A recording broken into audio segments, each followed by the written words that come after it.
In spring of 2021, SHSU created a program called the Bearkat Bundle. It is an attempt by the school to make getting your textbooks easy. It's a program put together by the university that allows students to rent textbooks at what is theoretically a lower price. It charges them at a flat rate per credit hour instead of by the book. But after 1 year of using the book rental program, students are hesitant to call it a success. It is not worth it if your teacher does not use the textbook. And I think it is useful for first-time students that don't understand or really know what they need. I can see where it ideally would work in certain circumstances. But as it's being marketed as like a, kind of a fits everybody kind of thing, I don't think it's fulfilling that goal. Christy Vian is the Assistant Vice President of Auxiliary Services and Student Financial Services. She gives us some insight on the university's book rental program. So when I first came over to Auxiliary Services, one of my first challenges, or one of the first things that I asked to work on, was the cost of textbooks. And so in doing that, for the last 10 years, I had been on the other side working with students to combat how they save money. And we've heard about that in conversations, right? Textbooks are expensive. So I knew that I wanted to address that. And so when we started looking at the program, we were trying to find something that would help the majority of our students save money on textbooks. So the question is, has the Bearkat Bundle helped students save money on textbooks? I ended up opted into it because when I went to the bookstore's website to try and order my textbooks, I could not see what my textbooks were without going through the Bearkat Bundle. It ended up being that I only had 1 or 2 actual textbooks that semester.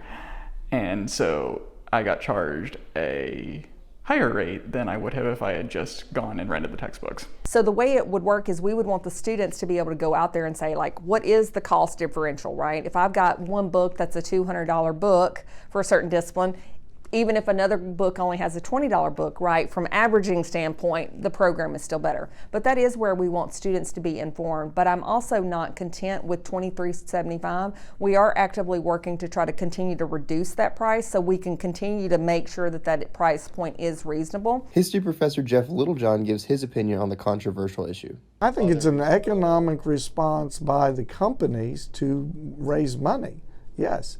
Because look, here's the way Bearkat Bundle works. It's $23.75 a credit hour. Here's the big number, okay? And I did this, on my cell phone because I'm not a mathematician. But if we take $23.75, okay, and we multiply that to get a degree at SAM, you got to take 120 hours.